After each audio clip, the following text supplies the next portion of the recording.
Om Shanti.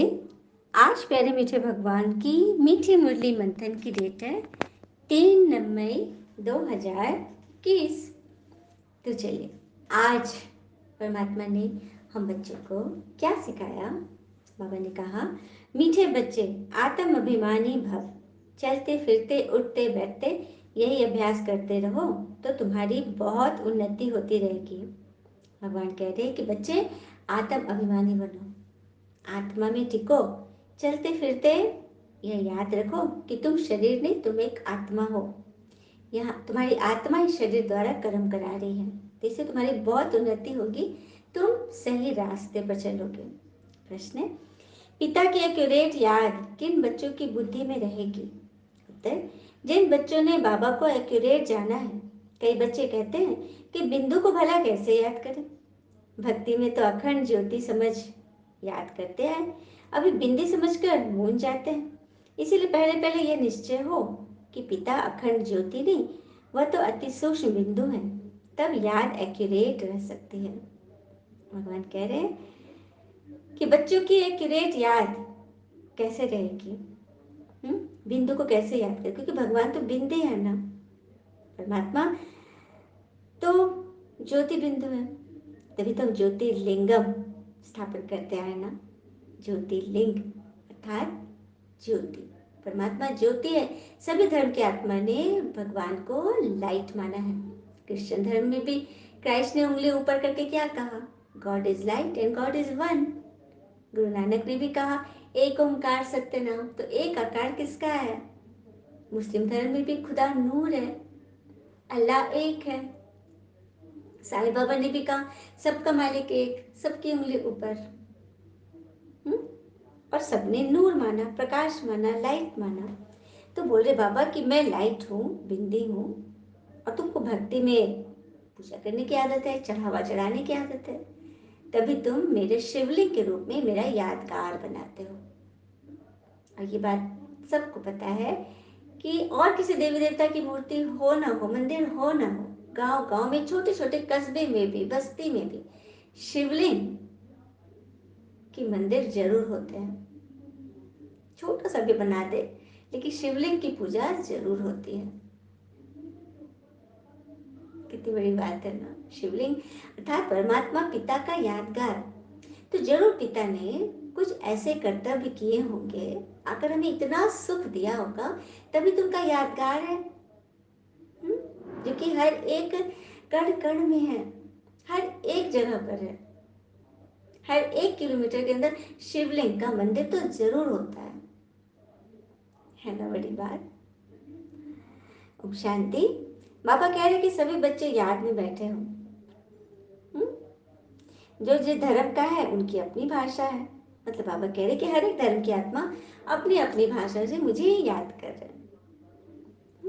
God को अथवा ईश्वर को अथवा परम पिता परमात्मा को कोई याद न करे, यह मुश्किल है। याद सभी करते हैं, परंतु सत्य पहचान नहीं है। पिता ही आकर अपनी पहचान देते हैं। शास्त्रों में तो कल्प की आयु इतनी लंबी लिखती है, बाबा कर समझाते हैं बहुत बड़ी बात भी नहीं है। ये सिर्फ भगवान ने आकर क्लियर किया है कि 5000 वर्ष की पूरी कल्प की आयु है। सतयुग त्रेता द्वापर कलयुग 4 पार्ट को बाबा ने बराबर बराबर हिस्से में बांट दिया। 1250 इंटू 4, 5000 वर्ष। ठीक है, और ये है संगम युग, कलयुग के लास्ट और सतयुग के आदि का जो मिलन पॉइंट है, संगम। इसमें भगवान आते हैं जब परमात्मा और आत्माओं का मिलन होता है। तो इस युग में भगवान ने बोला ना कि मैं जो हूँ जैसा हूँ, मैं खुद आकर बताऊंगा, बाकी दुनिया को मेरी पहचान नहीं है। गीता में भी साफ लिखा हुआ है कि मैं जो हूँ जैसा हूँ वो तो मेरे द्वारा ही जान सकते हो। तो क्या अभी वो समय नहीं आ गया है कि परमात्मा को आना चाहिए? क्योंकि यदा यदा ये धर्मस्य ग्लानिर्भवति भारत, जब जब धर्म की इतनी ग्लानि होती है, परमात्मा अवतरण लेते हैं। तो हर 5000 वर्ष के बाद जब धर्म एकदम नीचे गिर जाती है, ट्राई कर देते हैं, मनुष्य बिल्कुल हेल्पलेस हो जाते हैं, जैसे कि आज की स्थिति भी चल रही है। तो क्या भगवान को नहीं आना चाहिए? अरे आना क्या चाहिए, वो तो आए हुए हैं। तो यही सबको बताना है कि परमात्मा आ चुके हैं और परमात्मा अपने ज्ञान से हम सबको भर रहे हैं। हम हमेशा ईश्वर को कहते हैं, ईश्वर कृपा करो, आशीर्वाद दो, रहम करो। तो भगवान आ गए कृपा करने, लेकिन फिर कृपा करने का स्टाइल कुछ अलग है। वो आए हैं टीचर बनकर, हमें पढ़ा रहे हैं। अब जो ये पढ़कर अच्छी रीति जीवन में उतारे, वो अपने आप पर खुद ही कृपा कर लेंगे। ये है उनका जादू। और सच बात है, बच्चे पढ़ाई पढ़ के अपने जीवन में कैसे आगे बढ़ते जा रहे हैं। फिर आगे बोल रहे बाबा, जैसे डॉक्टर लोगों के पास में कितनी दवाइयाँ होती है, इतनी सब दवाइयाँ याद थोड़ी रहती है। बैरिस्टर की बुद्धि में भी कितनी लॉ की बातें रहती है। हुँ? मतलब ये कोई सहज बात तो है नहीं। तो उसी तरह से तुमने भी इतनी सारा ज्ञान पढ़े, इतनी सारी मुरलियाँ तुमने पढ़ी, रोज रोज पढ़ते हो, तो उसमें मेन पॉइंट क्या है वो याद कर लो। ईश्वर को याद करना। हुँ? ईश्वर कहाँ है, वो नाम रूप से न्यारा नहीं है, वो सर्वव्यापी नहीं है। कुछ ऐसे ऐसे पॉइंट है जिसे अपने जीवन में गांठ बांध लो। इसके अपोजिट तो कुछ बोलना ही नहीं है। हाँ, पिता का परिचय दो, सबको कहो। हाँ, वो कहते योग का अक्षर भी निकाल दो। योग से भी लोग मुझेंगे कि योग माना योगी सन्यासी बनना है, नहीं। योग मतलब याद। जैसे छोटा बच्चा माँ बाप को देखते ही झट गले लग जाता है ना, पहले सोच करेगा क्या कि हमारे माँ बाप है, नहीं। इसे सोचने की बात ही नहीं, इसको पता है ये मेरे माता पिता है। उसी तरह से तुम्हें भी शिव बाबा को याद करना है। कितनी बड़ी बात है ना। भक्ति मार्ग में भी तुम शिव पर कितने फूल चढ़ाते आए हो। सोमनाथ का मंदिर कितना भारी बनाया था, जिसे कितनी बार लूटा गया। हम्म? भल तुम पूजा आदि करते हैं, पर तुमको यह नहीं पता कि भगवान कौन है। तभी तो भगवान स्वयं आए हैं अपने आप को हमसे मिलाने, अपना परिचय देने। कितनी बड़ी बात है ना। अच्छा, मीठे मीठे बच्चों प्रति भगवान की नमस्ते। हम बच्चों के भी प्यारे शिव पिता को नमस्ते। और बाबा दिल से सभी आत्माओं की तरफ से आपको very very very good morning. धारणा के लिए मुख्य सार है, पहली पॉइंट, स्वदर्शन चक्रधारी बन 84 का चक्र बुद्धि में फिराते रहना है। बेहद पिता को याद कर बेहद का वर्षा लेना है। पावन जरूर बनना है। अपना कल्याण स्वयं करना है। समर्पण हो जाना है। अब समर्पण की बात कर, एक बार की बात है, एक व्यक्ति बड़ा धनी थे, लेकिन उनको संतान की प्राप्ति नहीं हो रही थी।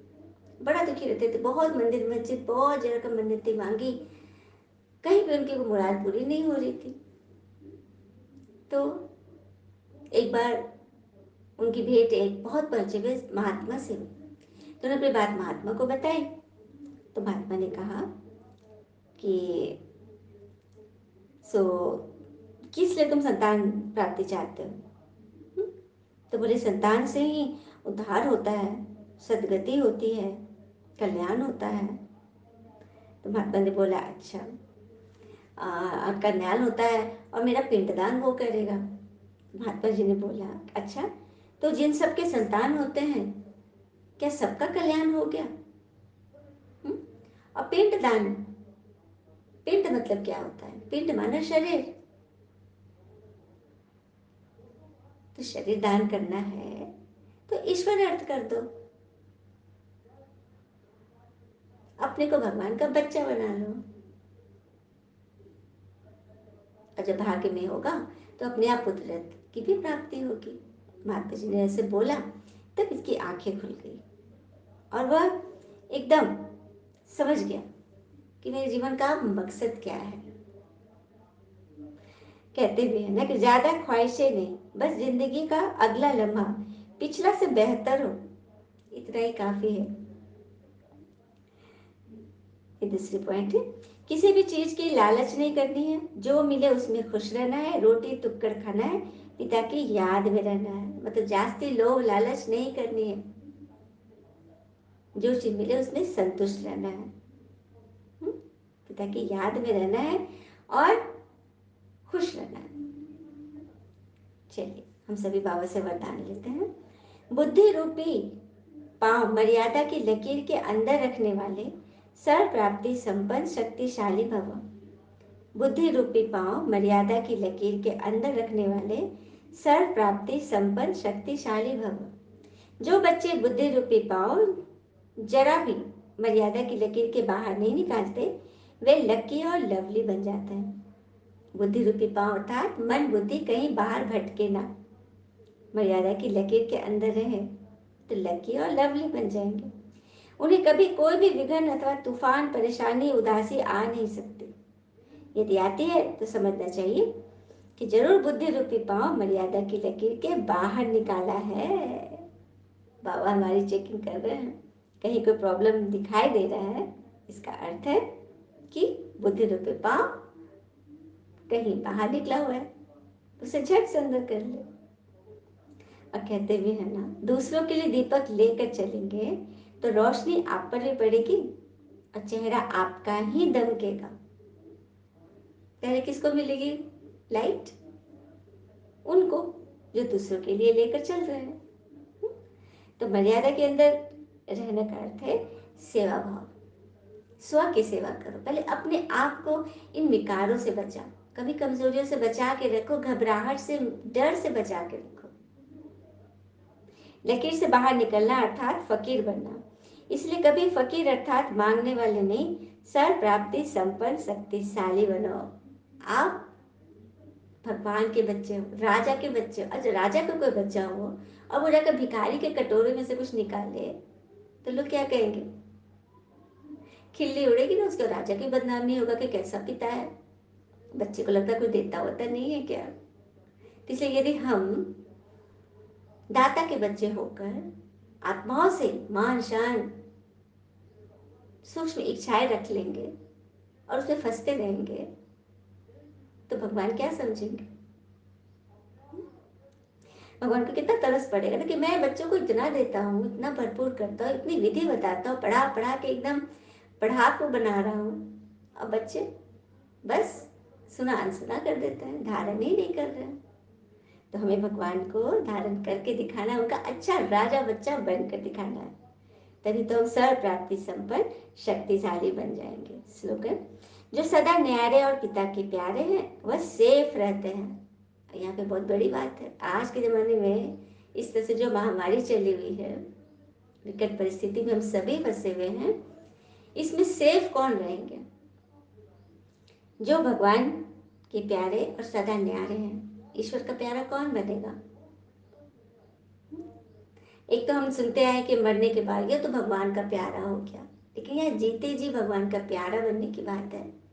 तो जो ईश्वर के नियम पे चले, देखो ना, लौकिक में भी शरीर के माता पिता का भी कौन सा बच्चा प्यारा होता है जो उनकी बात मानता है? यहाँ भी परमात्मा हमारे माता पिता है, तभी तो आरती में गाते हैं ना, तुम ही हो माता पिता, तुम ही बंधु सखा, सब कुछ माना, लेकिन कभी फील नहीं किया। थ्योरी बोलते आए, प्रैक्टिकली यूज नहीं किया।